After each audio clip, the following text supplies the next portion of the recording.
Salam, jumpa lagi dengan saya, Pendeta Dwi Wiricayana melalui channel Bina Sabda.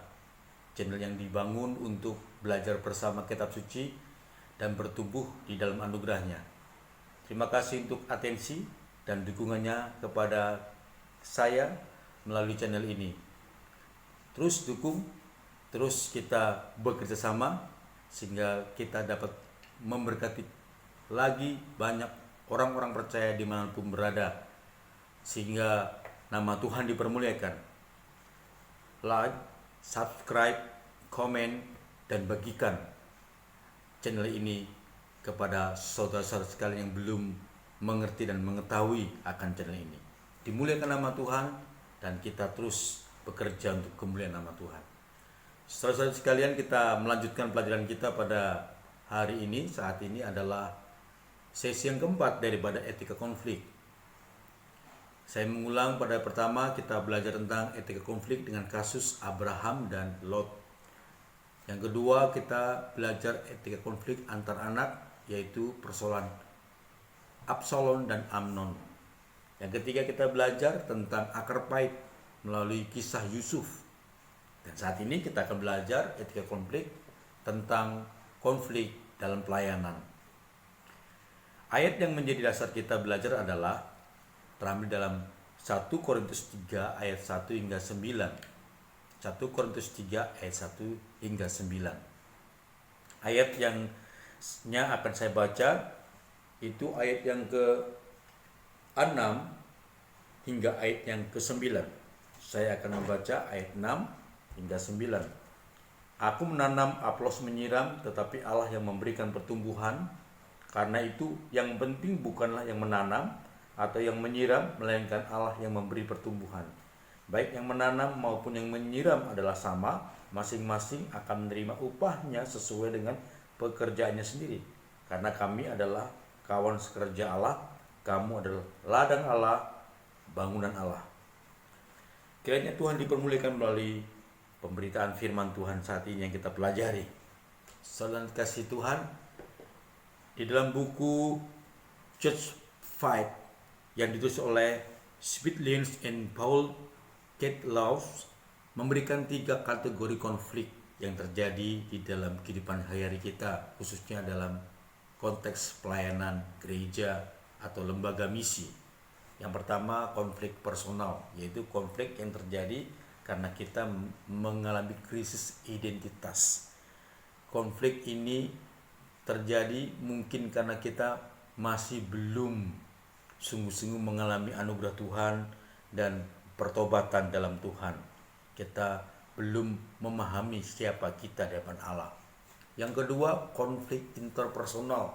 Konflik interpersonal ini adalah konflik antara personal, antara pribadi di dalam sebuah komunitas, baik gereja, lembaga misi, ataupun lembaga-lembaga lainnya. Yang ketiga itu adalah konflik substantif, yaitu konflik yang terjadi oleh karena kasus-kasus yang fundamental seperti doktrin, seperti bentuk pelayanan, seperti visi dan misi, atau bagaimana menentukan strategi. Itu bisa menjadikan sebuah konflik dalam sebuah komunitas orang percaya. Maka daripada itu, konteks yang kita pelajari saat ini dalam 1 Korintus pasal yang ketiga ayat 1 hingga 9, kita tahu bersama di jemaat Korintus juga ada perselisihan. Pada waktu itu ada kelompok Paulus, kelompok Apolos, dan kelompok Kefas. Setelah dan dicinta Tuhan, Paulus sadar kalau konflik ini tidak diselesaikan dengan baik akan menjadi sebuah perpecahan yang menghancurkan komunitas orang percaya di Korintus. Demikian juga dengan kehidupan kita sehari-hari ini. Sebuah konflik dalam komunitas pelayanan kalau tidak dapat ditangani dengan baik secara dini bisa mengakibatkan sebuah kehancuran pelayanan itu sendiri. Oleh sebab itu kita sungguh-sungguh bisa belajar saat ini. Saudara yang dikasihi Tuhan, pelajaran hari ini saya akan memberikan satu pandangan sesuai dengan kitab suci bagaimana kita bisa menyelesaikan konflik yang terjadi. Yang pertama, Kita sebagai orang percaya yang dipakai Tuhan, hamba-hamba Tuhan, pemimpin-pemimpin gereja ataupun lembaga-lembaga pelayanan, baik misi, sekolah ataupun yang lainnya. Yang pertama, untuk menyelesaikan konflik di antara kita dalam pelayanan, kita harus tahu bahwa kita ini kawan sekerja Allah. Ayat 9. Karena kami adalah kawan sekerja Allah.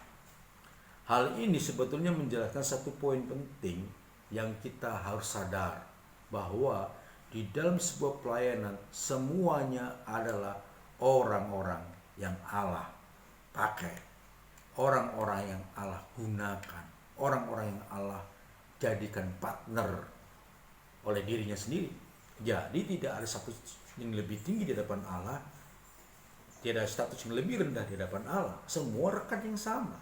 Memang dalam struktur organisasi ada yang namanya ketua, ada yang namanya wakil, ada yang disebut dengan bendahara ataupun jabatan khusus lainnya. Tapi itu bukan berarti menjadikan lebih rendah dan lebih tinggi, atau dia bukan rekan sekerja Allah. Saudara cinta Tuhan, semua rekan sekerja Allah. Kalau kita sadar posisi itu, kita akan mengetahui sungguh-sungguh bahwa kita adalah sama di hadapan Allah. Itu yang pertama, menyadari semua adalah kawan sekerja Allah. Yang kedua, kita belajar bersama dalam ayat yang ke-6 hingga ayat yang ke-8. Rasul Paulus dengan lugas menjelaskan, aku menanam, Apolos menyiram, tetapi Allah memberi pertumbuhan. Karena itu yang penting bukan yang menanam atau yang menyiram, tapi Allah yang memberi pertumbuhan itu. Saudara dikasih Tuhan, di dalam hal ini menjelaskan kepada kita, masing-masing diberikan posisi sesuai dengan panggilannya, sesuai dengan kehendak Allah sendiri. Ada yang menanam, ada yang menyiram, bahkan ada yang menuai, ada yang memanennya. Tidak ada yang lebih, tidak ada yang kurang.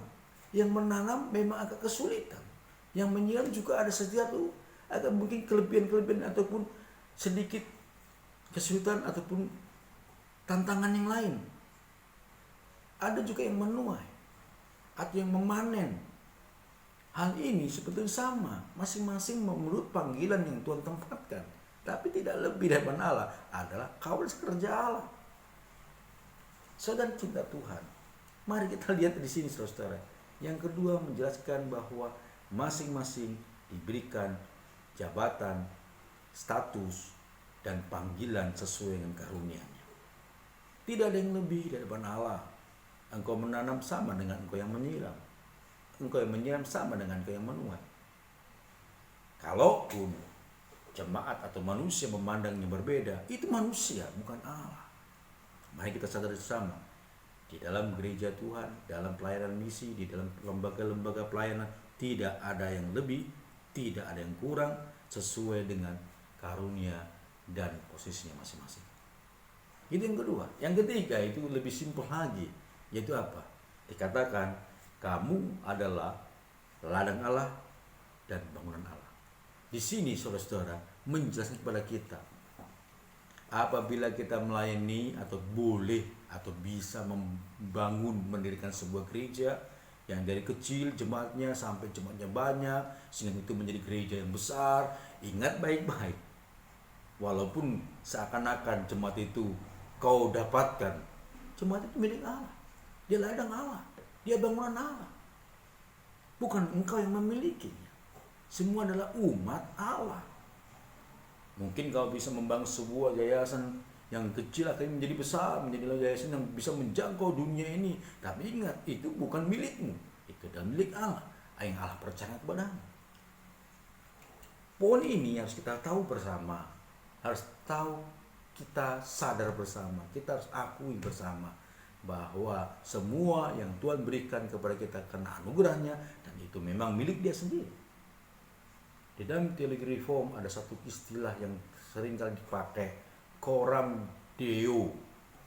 Itu menjelaskan suatu konsep di hadapan Allah, bagi Allah, milik Allah, bagi Dialah segalanya. Pertanggungjawaban apapun pada Dia. Hanya konflik dalam pelayanan komunitas orang percaya, baik di gereja, lembaga misi, lembaga sekolah, apapun, kumpulan orang percaya bisa hancur, bisa menjadi konflik apabila nggak sadar 3 hal ini. Yang pertama, kita adalah sama-sama rekan Allah, rekan sekerja Allah. Yang kedua, kita diberikan posisi sesuai dengan kehendak Allah yang Tuhan berikan kepada kita sesuai dengan kemampuan kita, karunia kita. Bukan berarti lebih tinggi, lebih rendah. Kalau kita ditempatkan sebagai penyiram, kita ditempatkan sebagai penanam, sama saja di hadapan Allah. Atau kita penuhi, sama juga di hadapan Allah. Nggak ada yang lebih, nggak ada yang kurang. Yang ketiga, ingat, semua yang kita layani, jiwa-jiwa yang kita layani, lembaga yang kita bentuk, gereja yang kita bangun, semua itu milik Allah. Dikatakan kamu adalah ladang Allah dan bangunan Allah. Artinya di dalam pelayanan ini tidak ada satu pun, seinci pun yang milik kita pribadi. Konflik dalam sebuah pelayanan gereja, lembaga misi, lembaga pendidikan, kumpulan orang percaya bisa terjadi dan menghancurkan apabila masing-masing pribadi pelayan-pelayan itu, pemimpin-pemimpin itu tidak sadar bahwa dia hanya rekan kerja Allah yang diberikan sesuai karunia Allah, dan juga yang kita layan itu juga milik Allah. Saudara, mari kita kembali membuka diri dan wawasan. Dalam pelayanan ini tidak ada satupun, dalam hidup ini tidak ada satupun tanpa Allah. Semuanya Dia miliki. Coram Deo. Kiranya firman Tuhan yang kita pelajari bisa memberkati kita semua. Kita memang selesai pada sesi ini, tapi bukan berarti konflik-konflik itu hanya 4. Banyak sekali konflik. Etika konflik itu adalah sebuah metode ataupun pelayanan, pengetahuan, pemahaman bagaimana memanage konflik menjadi yang produktif, menjadi yang membangun. Seperti istilah Cina atau Chinese dikatakan Wei Qi. Wei dan Qi. Wei itu bahaya, Qi itu kesempatan. Memang konflik bisa menjadikan sesuatu yang berbahaya, menghancurkan, tapi juga sebuah kesempatan kalau kita dapat memanagenya. Etika konflik adalah etika yang memberikan pengetahuan buat kita untuk memanage konflik-konflik yang kita alami. Saudara bisa mengembangkannya, saudara bisa mendalamkan lagi, melebarkan kasus demi kasus. Saudara, saya dorong untuk belajar secara pribadi. Dan apabila saudara membutuhkan pelajaran-pelajaran yang saya berikan kepada saudara-saudara dari sesi pertama, 2, 3, 4 ataupun sesi-sesi nanti berikutnya, saya akan berikan karena bahannya sudah saya sediakan. Hubungi saya secara pribadi lewat komen nanti, dan saya akan meminta saudara-saudara secara pribadi, dan saya akan mengirimkan baik melalui email atau WhatsApp ataupun yang lainnya. Kiranya Tuhan memberkati kita semua. Jumpa lagi kita pada sesi yang lain dengan pembahasan yang lain. Kiranya Tuhan dipermuliakan dan anugerah dan serta Tuhan menyertai kita sekalian.